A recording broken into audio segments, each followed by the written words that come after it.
And we are at the top of the hour, depending on where you are. Good morning, good afternoon. Hopefully, everyone's getting adjusted to the time change. And hopefully, everyone's doing well today. I'm Trinity Korth. I am the Financial Services Solution Advisor here at the Center for Professional and Executive Development. And I'm excited to have you with us as we hear from Scott Converse today. Before I introduce Scott, I'd like to share a few words about the Wisconsin School of Business Center for Professional and Executive Development, also known as CPED, because that's a mouthful. The Center for Professional and Executive Development offers programs and certificates that will give you the modern and relevant skills needed to advance your career. All of our programs offer interactive live learning sessions facilitated by instructors with practical business experience. CPED also partners with organizations to provide customized professional development programs, coaching, and consulting. For more information on the Center for Professional and Executive Development, please visit our website at uwcped.org. Again, that's uwcped.org. If you have any questions you'd like to ask during today's webinar, you can submit those questions using either the chat or the Q&A buttons on the bottom of the Zoom webinar screen. We will post questions that are submitted during the Q&A at the end of today's webinar. I also want to mention that today's webinar is being recorded and a link of the recording will be made available within the next few days. And now I'd like to hand things over and introduce you to Scott Converse. Thanks, Trinity. I'm really excited for today's topic. I was recently at a Project Management Institute Global Congress event, and there was a topic around what's old is new again, and some of the topics that we'll be covering today were mentioned in there, so I'm looking forward to it. In my role as a program director, I teach, but also work with almost, well, let's see, 10, 11 other instructors in the field of project management and continuous improvement, putting on these professional development programs here within the Wisconsin School of Business at the Center for Professional and Executive Development.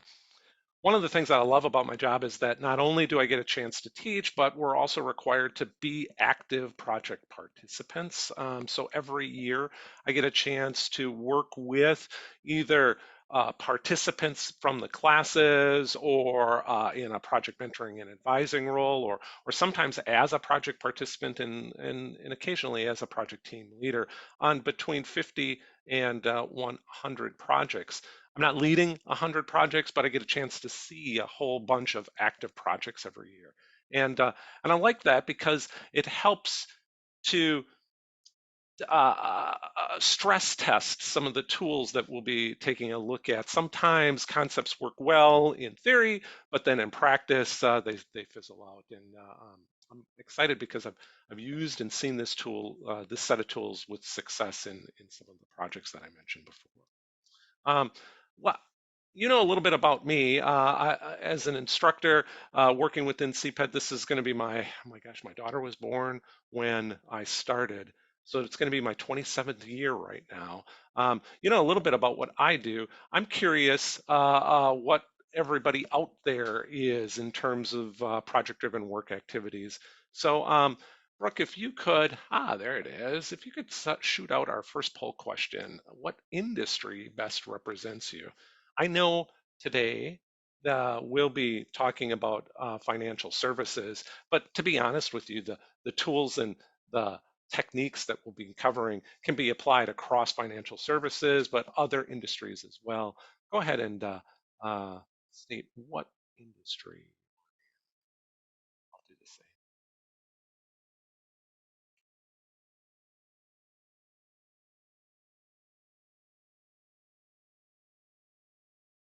All right, Brooke, what have we got for results?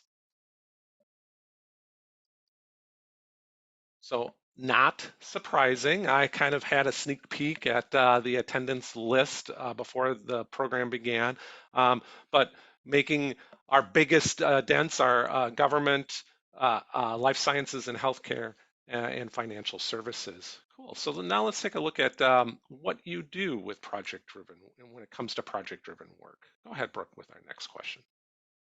What's your primary role today? Project manager or team leader, sponsor, decision maker, team member, extended team member, subject matter expert. I include informal project participant because sometimes you're just voluntold to be on a project team or in some other role, maybe an outside vendor.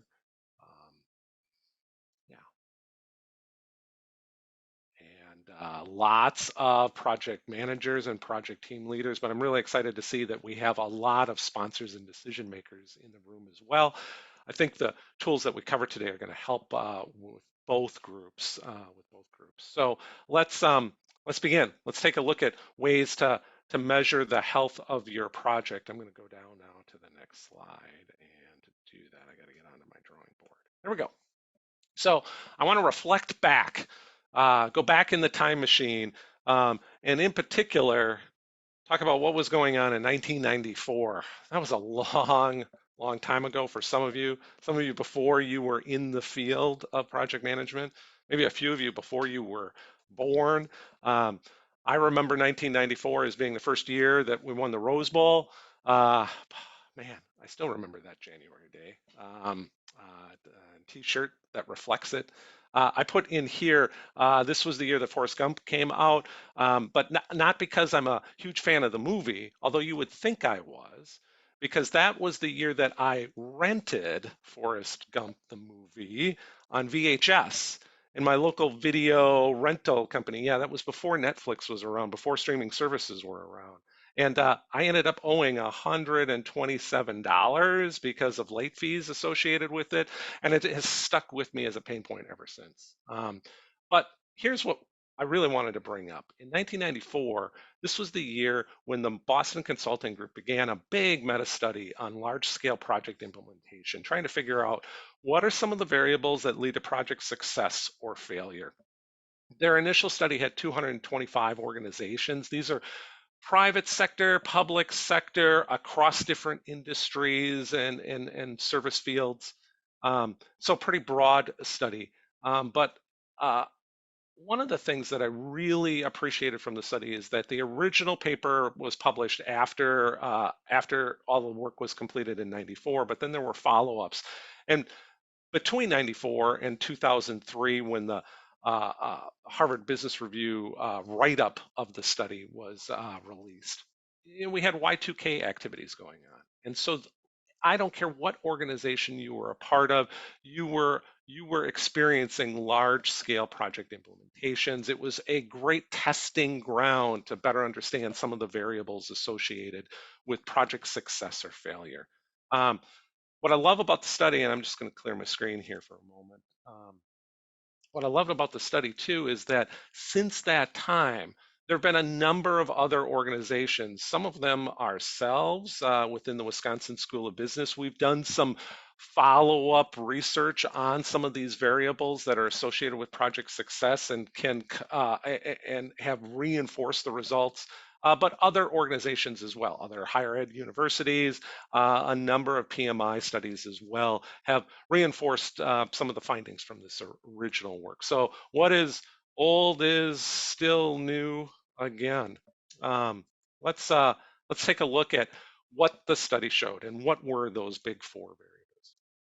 So there were uh, four biggies that are associated with the health of your project, and they weren't the commonly tracked variables of schedule and budget or scope of features or capabilities. You know, the triple constraints associated with any type of project management discipline, which don't get me wrong, I think it's great if you are currently monitoring the health of your project by tracking schedule or some form of it, say using a Gantt chart or at least taking a look at the schedule timeline and key milestones.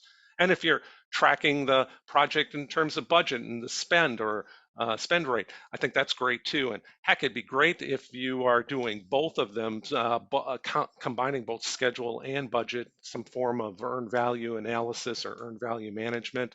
Um, I still think there's a lot of great benefit in using that technique to help monitor the health of your project. And look, if you're less of a phase-based environment and more of an agile or iterative incremental project-driven work environment, um, measuring velocity and your burn up or burn down charts. These are all ways in some way to understand the vital signs associated with the project. But what the study showed is that those weren't statistically significant in terms of success or failure for large scale initiatives. So not standard size, work group style projects, but large scale implementation. So the assumptions here for this study was that there was a high level of project complexity associated with the initiatives that are being looked at. So this is a project that doesn't touch a small group or a small project team. This is something that affects the whole organization. The other big assumption associated with this study was that all of the projects that were chosen had gone through some evaluation, some sort of vetting. There was some way that the organization took a look at, from the many possible projects in their project pipeline, what would be the few that they'd actually assign, go out and apply and give resources to. So there was some sort of project identification and selection process. Where I'm going with this is that these weren't rogue projects that were thrown into the pipeline that weren't important to the organization or weren't seen in some way uh, to benefit end users and create value for both the organization and for their customers. Large scale projects. So let's let's zoom in on this project complexity a little bit before we take a look at the four variables itself. So I'm going to go on the next slide here. And this is a grid that I like to use when I kick off projects as a project team leader. I find that sometimes there are hidden assumptions associated with the complexity of the initiative itself. And I like to talk about in our project management essentials class, a quick little one-day class for informal project managers, the idea that you could divvy projects up into small, medium, and large. I call them small versus large P projects. But really, when we're taking a look at project complexity, there's a lot of things to consider. And I like to map them along two axes: stakeholder complexity, which includes how many different groups are going to be affected by this project-driven work, but also what's their availability and capacity to be involved in the project initiative. Is there any sort of change resistance, or is there change readiness in place? Do we have organizational culture challenges that we're facing in addition to all of the other project challenges that occur? We can map out project complexity. Then I like to compare that to resource complexity. Now, this is a little bit about total number of tasks, but it's also about the availability of subject matter experts to help us with the initiative, either internal or external. It's also about technology learning curves, because sometimes when we're doing these temporary endeavors called projects, we're using tools that we've never used before. So there's some sort of learning curve. And definitely, as we've seen in the last 3 or 4 years, you've got external issues when it comes to resources as well, whether it's supply chain or vendor challenges. Um, we map this along the y-axis for resource complexity. And projects that kind of fit in this zone that I'm coloring in right now, I call those small P projects. And a small P project is probably something that affects the work group. Maybe the team that's working on it is actually going to be the owners or maintainers of the solution. Maybe it's a solution that benefits that work group directly. Um, uh, for small P projects, they're very important to the organization. They're very important for end users, but this study wasn't about that. This study was in this zone right in here, this large P zone. So in financial services, I'm talking about things like digital transformation initiatives, where maybe you're taking a look at ways to streamline payments and services, or you're dealing with blockchain implementations, or large P projects in the zone could include things like cybersecurity initiatives or major platform overhauls to make you more nimble as an organization. um, RPA initiatives, robotic process automation, and low code, no code style platforms. These are examples of some of these large P projects. Whereas maybe an individual RPA automation, an individual automation that might fit into the intermediate or into a small P project. The actual rollout of the solution set itself, the technology itself, would be large P. Credit assessment and compliance projects are other examples. And for sure, when we're talking about in the last couple of years, machine learning, artificial intelligence, big data, data analytic and reporting style projects. These kind of fit into this large P zone. And that's what the original study was about. Projects with a high level of complexity that touched in many ways just about everybody in the organization. All right, so not so much small P projects. We're taking a look at large P projects. Let's take a look now at those four variables. We'll go to the next slide. So the authors of the study broke the four variables down into the mnemonic dice, which I think is nice. It's easy to remember. I think sometimes the words used don't always reflect what the intended variable was. So let's walk through each of the four variables. These are four variables that, when measured, showed statistically significant impact on success or failure. The first one, duration.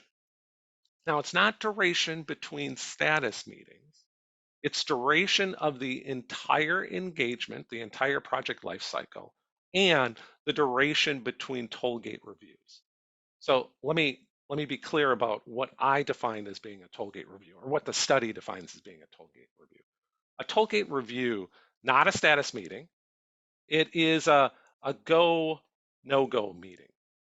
This is an opportunity for decision makers in the organization to meet with a project team leader and share what changes have occurred either internally or externally since the project has kicked off that require us to put a pause on the project or discontinue the project altogether, or to reinforce that this project is still creating so much value that we need to move forward with it. It's a go no go style meeting. One pro tip that I've got when thinking about using the DICE framework, or monitoring these four variables to help better understand your project's health is, are you as an organization performing tollgate reviews? And do you have built in ways for these tollgate reviews to occur? Sometimes it's the introduction of this as being a repeated activity that helps you to be more successful in the project-driven work that you do. But what they found in the study was that if you are doing tollgate reviews, more frequent tollgate reviews typically led to more successful project outcomes. In a moment, I'll share with you what the actual numbers showed. And warning or spoiler alert here, I think the actual numbers sort of date the study. I think some of the current research on project-driven work has compressed these numbers, but I'll share with you what the original study showed and then what we're seeing now in 2023. But duration is duration of the entire project as well as between tollgate reviews, different than status review. The second variable is what they called integrity of performance. This is the capability of your team leader in terms of competencies and skills, and the ability for that individual to get projects done on time and within budget. So there's the sort of performance aspect. Are they being measured in terms of their success in getting projects done on time and within budget? But also, do they have subject matter expertise in project-driven work and leading teams to success? This is both for the team leader, but also this is for team members as well. In the original study, when we talked about team members, it was for core team members, individuals that were included throughout the entire project lifespan. From the day one kickoff meeting to the celebration after go live had been reached and pass off to the end users, this solution occurred. That's what they called these core team members. More current research has shown that we should also be thinking about extended team members. These are individuals or groups that are brought in for some key activities. They're brought in to help with some of the design or deployment or testing that might occur. They're not brought in for the entire lifespan of the project, but these extended team members should be included in your calculations. Integrity of performance, though, is about team leaders and the team members. In a moment, you're going to find out that in the study, it was such an important variable that it was weighted a little bit differently than some of the other variables. So we've got two of the variables covered so far. We want to understand whether or not our project is tracking towards success or failure. We should be taking a look at duration between tollgate reviews and duration of the whole darn project. But we should also be taking a look at what's the makeup of our team leader and our team members? Do we have superstars working on the team, or are folks relatively new to this? Again, if you score low in one of the variables, that's okay, but then you'll probably want to offset that by scoring higher in the remaining variables. So we've got duration, we've got integrity of performance. Let's take a look at commitment next.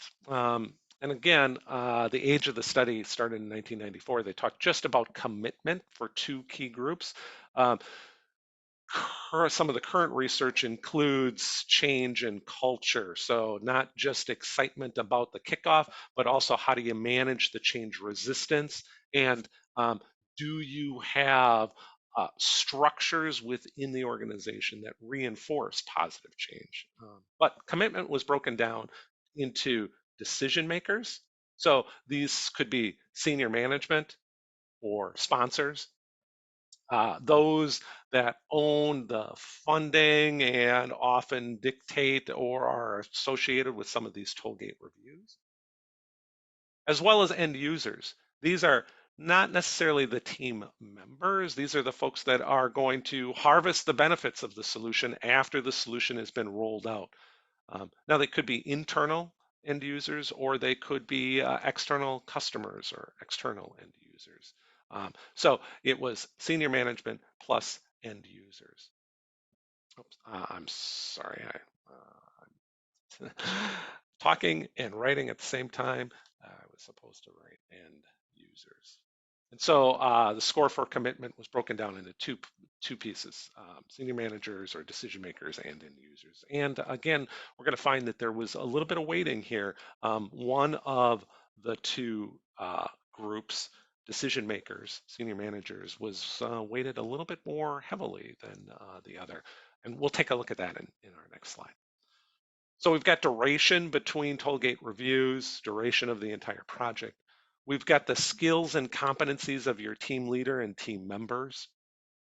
But then you've got your excitement and willingness to act on that excitement through communication and engagement in terms of commitment to the success of this initiative, both by decision makers as well as end users. This is a little bit about user acceptance and buy-in, but it's also a little bit of a measure about some of the change resistance that might be happening or reluctancy, either internally or externally, for this new solution. And finally, effort, the fourth variable. Effort is the effort required by the core team to complete the work necessary for this temporary endeavor called a project, and the capacity to take on this additional work. The study realized that when it comes to project-driven work, in many organizations then as well as now, project-driven work is a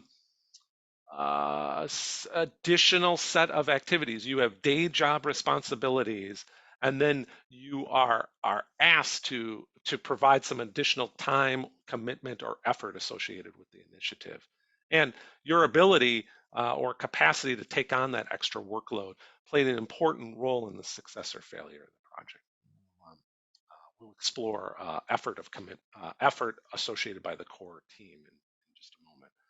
Current research shows that it's not just the core team that we need to be taking a look at effort. We also need to be taking a look at the additional effort that's required by those extended team resources, both inside and outside of the organization too. All right, let's let's now dive into some of the details associated with each of the four variables. One of the things that I loved about the study was not only did it call out the four big variables, duration, integrity of performance, commitment by both decision makers and end users, and the effort required by the team. But it also provided a rubric, a scoring rubric, a calibration, a calibrated approach towards scoring where or where each of these variables is throughout the lifespan of the project. So let's take a look at that rubric next. So I'm going to start with duration between tollgate reviews and look, full disclosure. I think this is where the age of the study shows. I think that the prevailing evidence is that this is much more compressed. I think that in many ways, the agile movement that took place after this study was performed really has helped organizations in releasing um, uh, incremental elements of value quicker within and to end users. But the original study suggested that the duration between these tollgate reviews, these go, no go meetings, um, lower numbers are better. So a score of a 1 is better. Worse numbers are higher. And their suggestion was if you're doing tollgate reviews in under a 2-month time period, give yourself a highest score. And if you are spending more than 33 weeks between tollgate reviews, or you're not doing tollgate reviews at all, you're going to give yourself the worst score, which will be the highest score. In current practice, I've seen these numbers shift typically by half to 3 times. So in my own practices, I've seen that the number is more likely a better score around 4 weeks and worse scores around 16 weeks. So I've taken that number and halved it. In some organizations, it's half of a half even. Let's take a look at integrity of performance next. You're going to give a high score, or you're going to give a better score, a score of a 1. Remember, lower numbers are better. You're going to give a better score if the team members, as well as the team leaders, have high skills and competencies, and at least 50% of their allocated time for this large scale initiative. So if you have all of those in place, it's a score of 1. If you've only got, say, high skill by the team leader, and you've got relatively new team members, but everybody has a big chunk of time allocated for this endeavor, then a 2. If you're low in terms of skills and competencies and little to no allocated time, you'll have the worst score, which again is the highest score. Integrity of performance. Commitment to the change. This is about the action and words, the eagerness, the time set aside in the calendar by decision makers to share why this is an important initiative, to create that burning platform, to reinforce the why behind this initiative. If that's in place and um, it's built into their calendar of activity, as well as built into their annual performance reviews, score it as a 1, highest level. If you're finding, though, that your decision makers are reluctant to speak out about the initiative, or behind the scenes are not supporting the initiative and there is reluctancy shown, both verbally and in terms of the actions that they perform, you're going to score it. You're going to score it worse, and you'll score it with a effort beyond baseline. Again, this is about how much above and beyond your day job responsibilities does this new initiative take up in terms of your overall work capacity? If it's only a 10% additional lift, you'll score it well. You'll score it in the good zone, low value. And if it's taking up 40 or greater percent of your workload in and above all of your day job responsibilities, you'll give it that worst value, scoring of a 4. One of the struggles that I have with the study was that there is a little bit of blurring here. This allocated time fits real closely with effort allocation. One way to look at this is that time time associated with the project-driven work is critically important. I wish, though, that in their study they would have separated time out just a little bit more between the two variables. So that's my pet peeve about one of the ways that the study was performed. But what I do love is that there was at least a scoring rubric that could be created and used to score throughout the lifespan of the project. How are we doing? How are we doing across these 4 variables? Now, an additional piece to this puzzle, if I go down to the next slide here, is how the score takes place. Because I mentioned earlier that some variables actually get a little bit greater weighting. One of the resources that you'll get from the end of this webinar topic is the actual DICE spreadsheet scoring tool that you can use. But you'll also have links to the original article study itself. And that's where I did that's where I did a little screenshot capture located here. So each of the variable, like we talked about in the previous slide, is given a score between 1 to 4. 1 is better, 4 is worse.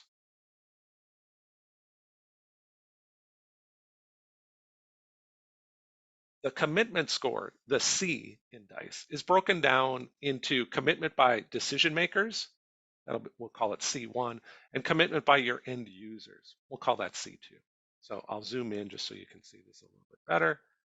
But duration is given a score, integrity of performance is given a score, and commitment is broken down into that commitment by your decision makers, senior managers, as well as end users. There is also some weighting that takes place. Integrity of performance is given a 2x weighting. This is the skills and competencies of your team leader as well as team members, as well as time allocation for that group. But then also getting double weighting is the commitment that your senior managers and decision makers have on this initiative.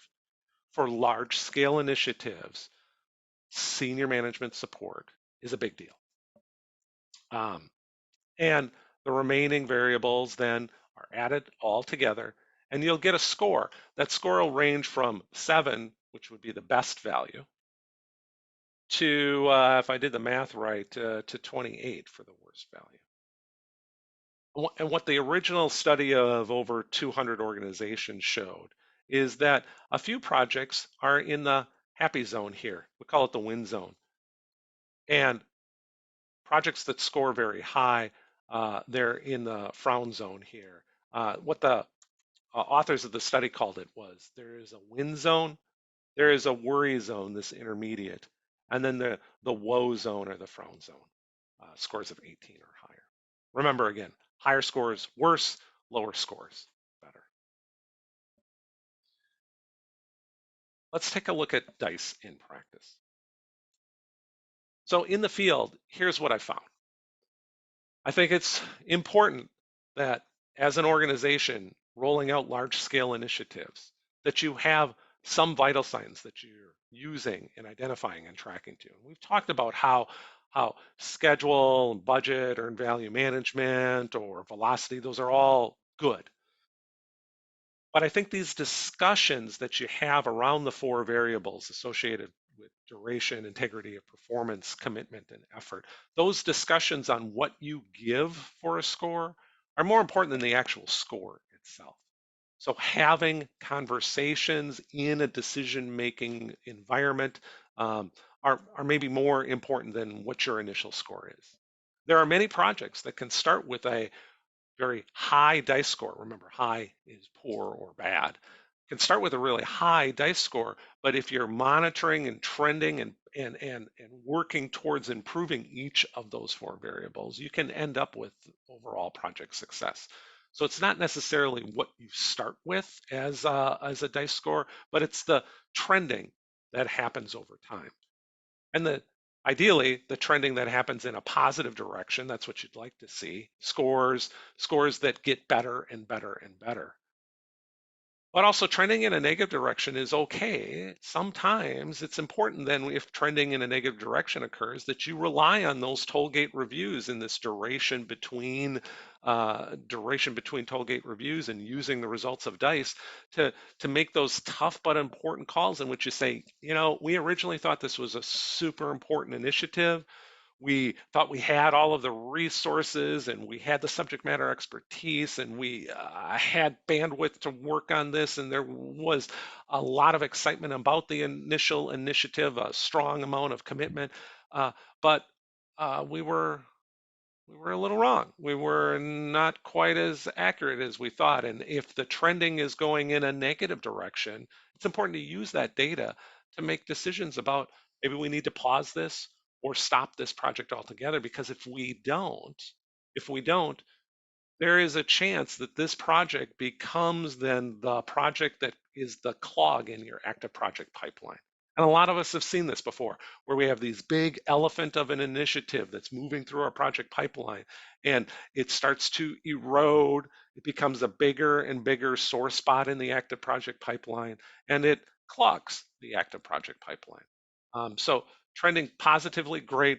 But if you do start to see trending in a negative way, that's all right, but then have the courage to be able to say, I think we need to pause or stop or re-examine what is in the done condition, what the scope of this initiative should really contain. I think DICE is a great vital signs monitoring as the project moves into the active project pipeline, but DICE is probably not your best approach at project identification and selection.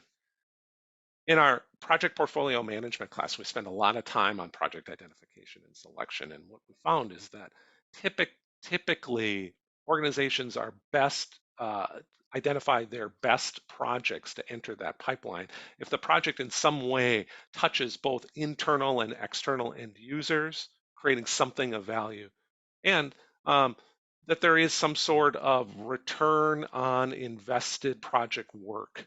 Whether that return is in terms of financial metric, profitability, or EBITDA, or any of the other net present value, any of the other financial approaches towards taking a look at positivity in a project. But it could also be less about a financial metric and more about customer satisfaction or increasing I don't want to use the word agility, I'll use the word nimbleness in the organization, the ability to react quicker, or the ability to maintain um, uh, active or new systems, or the ability to increase customer satisfaction and engagement between your end user. Those criteria are typically better for project identification and selection. Use DICE as a vital sign monitoring as it's active, not as a way to determine whether or not the project should enter the project pipeline. And I think this last one is so important, I'm going to put a little star around it. I sometimes see organizations that see a new tool like this, like a dice scoring spreadsheet, and go, well, there is the answer. We will use this spreadsheet as a way to track whether or not our project is successful or not. But they haven't put in the legwork at creating an environment where, as an organization, they have project capability and project maturity. We move as organizations from relatively new to project-driven work, where we're just working on how do we get that one large-scale initiative rolled out successfully. And there are ways to measure project capability, moving from informal project management to project-driven work that has repeatable standard tools and templates, that includes ways to measure the performance or capabilities of your team leaders and team members, and has the ability to adapt and improve over time, that there is some sort of continuous improvement loop. Project capability and the maturity of the organization at doing project-driven work is much more important than just a one simple scoring spreadsheet tool like DICE itself. So with that said, I don't want you to think that it's a unimportant tool. Let's take a look at some of the resources that you're going to walk away with from attendance in this program. And so I'll go to the next slide. So we've talked about the DICE scoring spreadsheet. And just a simple tool that allows you to keep track of those 4 variables, includes the weighting, includes the original rubric that we just walked through as well. Feel free to modify that rubric to fit the project-driven work environment that your organization fits in, but that make sure that you've got other individuals that are involved in how that rubric should be adapted to meet your organizational needs. This is where a project governance group can really help with something like that. I do think that there's some benefit to seeing the original article. Now, full disclosure, the original article, the original study done in '94, the article published in Harvard Business Review in the early 2000s, some of the projects are a little dated. You got to remember, Netflix wasn't even around when this thing was published. So set aside the dated project examples, but instead use the article to help better understand the concepts that have been introduced today. We've got a whole bunch of webinars on project-driven work, around project identification and selection, around different project management methodologies, the benefits of phase-based, the benefits of agile, how to integrate the two, subset of project management around continuous improvement, and specific tools to help you as a project team leader or project manager see your individual projects be more successful in our webinar resources area. And I just took a little screenshot from that area, but dozens and dozens of short little webinars like this one to help you be more successful at project-driven work. And then, I'm an instructor, so I am for sure I'm going to call out ways to increase project capability and maturity include the sharpening of the axe of both your aspiring project managers as well as some of your best project managers and project leaders. We've got programs that target the person new to project-driven work, project management essentials, to programs that are more tailored to what I would call advanced project managers. And the whole certificate in project management, the master's certificate in project management, that is 9 different programs that you can choose which of the 6 best meet the gaps or organizational needs that you're trying to fill as an aspiring project manager. What's kind of ironic is that, in 1994, the original study for DICE was being performed, but this was also the year that we launched the Master Certificate in Project Management. So I don't know, kind of cool.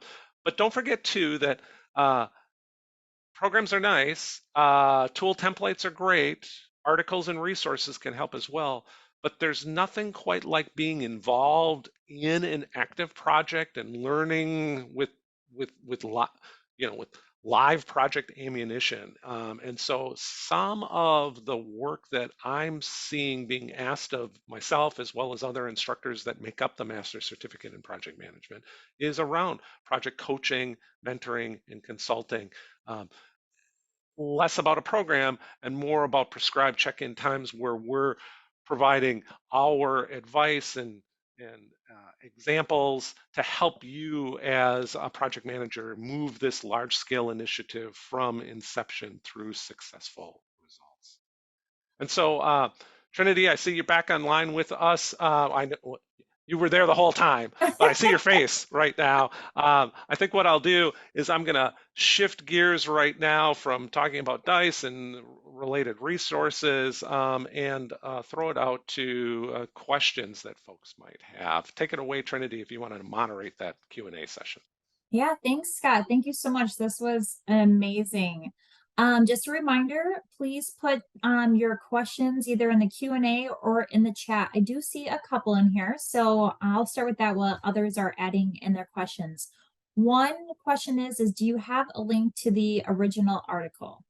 Right, and as part of the post webinar event, we'll be sending you a link to the page that includes the spreadsheet, not only links to the original article, but links to other evidence-based research that further supports what was found in that original DICE study.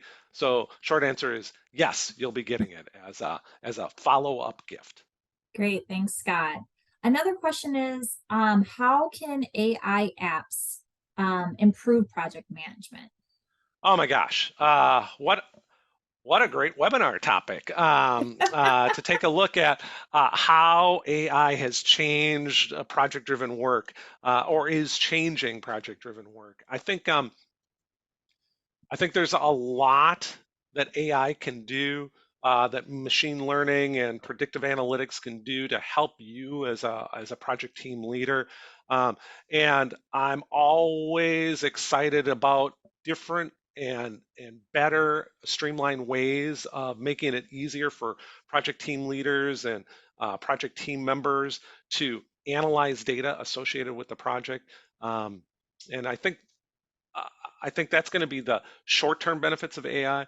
I think the long-term benefits of AI are going to be reducing even further some of the expectations that we have as both internal to the organization and external as end users on how long it's going to take to receive the benefit of this project-driven work. So reduction of the timeline or compression of the lifespan of projects is going to be one of the long-term benefits of AI. Um, I also think that it's going to help us in making it easier to do those repetitive tasks as a project team leader that sometimes prevent you from doing more of the uh, communication and people skills elements. That there's a technical aspect to being an effective project manager, but there is also a human dynamics aspect, and I think AI is going to help make it a lot easier for us to do some of that technical work, freeing up time to do more of the communication, people interaction, um, both in a co-located as well as remote environment like we're in right Yeah, I agree with that, Scott. I think you're right. It might have to now. be a whole webinar New topic all by new itself. webinar topic, yeah. Um, okay, another one that came in is who would you recommend perform the dice? Oh Vital yes, signs monitoring. yeah. So who's responsible for this? Should you peg or make as an assignment for the project team leader to do the additional dice scoring and then dice monitoring? Is this something that the decision-making group should perform? Is this something that maybe a project governance group has as a dashboard of all of the large-scale initiatives showing what their current dice score is? Um, do you have project team members involved with dice scoring? I I think the answer is the best answer is having as many individuals associated with this large scale initiative be aware of DICE and contribute to the eventual DICE score will be helpful. Because remember, when we're talking about duration between toll gate reviews, that's a metric that the project team leader and decision makers can make. When it comes though to either integrity of performance and effort, now we're starting to take a look more at actual individual project participants. This is the core and extended team, so you can start to get a sense of capacity overloads for individuals or for everyone with that. Um, but I also think that the project governance group can help with this as well, so that you can see DICE scores across different project initiatives. In some ways, when I've worked with organizations that have done this and created a dashboard, I don't want to say that there is a peer competition or a peer project teams competing against each other, but there is definitely, um, you know, sunlight is the best disinfectant. When something is transparently scored across the organization, it helps everybody to focus in on that as being an important initiative. So the short answer is as many as possible should be involved. But at the end of the day, you should identify a person or group to be the keeper of that dice scoring spreadsheet. I like it to eventually be in the hands of your project governance group. Great, makes sense. Looks like we have one more question. From your experiences, which of the four variables do you think is the most important to track? Well, I love the opinion questions. There's no wrong answer then. So of the four, I think, well, I'm just going to call it up.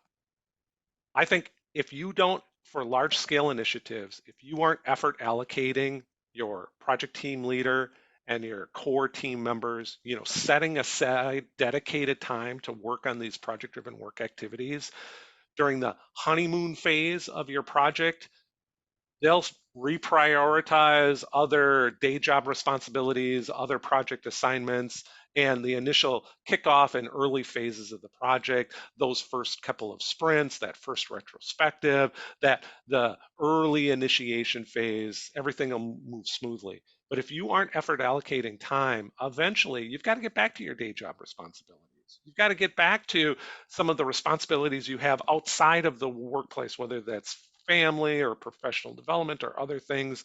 Those those other plates that you're juggling, you've got to have capacity to work on project driven work. So I think that effort allocation piece is probably the most important. At least in the work that I've done, projects tend to fail one day at a time, and projects tend to fail one day at a time when folks are overextended for too long a period of time. Yeah. Looks like we had another question drop in. Could you please share the recommendations for next steps or action items that may stem from the DICE ratings and joint leadership review of the DICE data?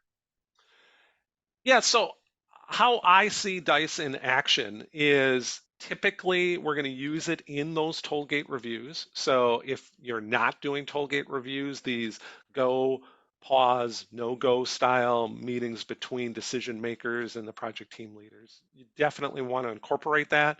And in those meetings, you're going to want to use data to help with the decision making.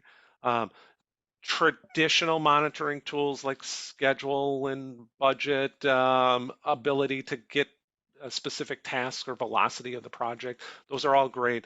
But that's where I usually see DICE in action, is in those tollgate reviews. But but in between those tollgate reviews, you've got to set up mechanisms to make it easy and efficient to get updated scores. So you don't just score the project on day one and then leave it until the end. In between each of these tollgate reviews, you're updating those DICE scores. And so you want to build in process procedures in place to make it as easy and as streamlined as possible. And then have the courage to make decisions on either positive trends, what are we doing well with this large scale initiative that we can replicate across others, or have the courage to make changes or to pause or to remove this project from the pipeline if the trending continues to be negative. You've got an initial DICE score and things have gotten worse over time. And if you don't have a plan for how you're going to change, the trending isn't going to change by itself. So have the courage to make those difficult calls and pause, or remove those projects from the active pipeline that are no longer creating value. That's how I see it used in action. Great. Okay, let's see. Another one. Given your vital signs for project management, I can tell you have a practical attitude despite the abundance of change management models available. Prosty and Cotter's theory are two examples of the numerous change models, which is the most helpful. Oh, also the Denison Organizational Culture Survey. Mhm. So, what would you find to be the most useful? So I like any type of change model that incorporates the use of data. It's then no longer just the author's opinion on how to create change readiness, how to deal with change resistance. But as the uh, as the listener included in the posting, I also like it to have a practitioner's element. Like, what are some of the specific tools and activities I can perform as a project participant, or as a decision maker, or as a project team leader? So it's not just the theory or the 8 steps that are necessary. I also like to know, what should I be doing, and what are some of the pitfalls that I should be watching out for? So give me some practical advice on what I should be looking out for, the roadblocks or the barriers to creating effective change management. And it's because of that that my two favorite are probably the Cotter 8-step model. I mean, 15 years of evidence-based research went into Cotter's 8-step model. I love, one of my favorite books is a short one. Some of you who've attended some of my continuous improvement classes, I make it required reading. It's a book that's included with any continuous improvement course that is covered. It's called Our Iceberg is Melting, and it walks you through that 8-step model, as well as gives you some practical guidance.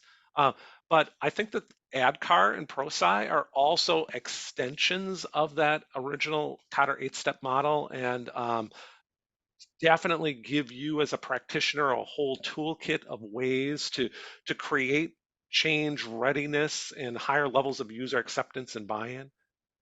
I've now just stole the first 4 hours of our 2-day class on effective change management, where we explore a whole variety of change models, as well as ways to assess the organization to see where you are in terms of change readiness, and how can you prepare the organization for what can sometimes be a difficult road ahead. As a project practitioner, you're always excited about the new thing that's going to be rolled out. But but for a lot of folks, um, they're comfortable in current state, in the status quo, and this new different way of performing the work that you are considering changing, it can be frightening. Um, and so having a toolkit around how to do effective change management, I think, is important. Cotter, ProSci, ADKAR, my favorites, but then the change management class we have to explore all the other models that are available too. Wonderful. Well, thank you so much, Scott, and thank you everyone for attending today's webinar. Before we end, I wanted to let you know that CPED is ready to help your organization and team members improve project management. I would love to set up a chat or to talk with you about our consulting, coaching, and professional development programming focused on project management. My email is here on the slide, trinity.corth@uwcped.org. And I look forward to further exploring all of these opportunities for you and your organization. Make it a great day, everyone.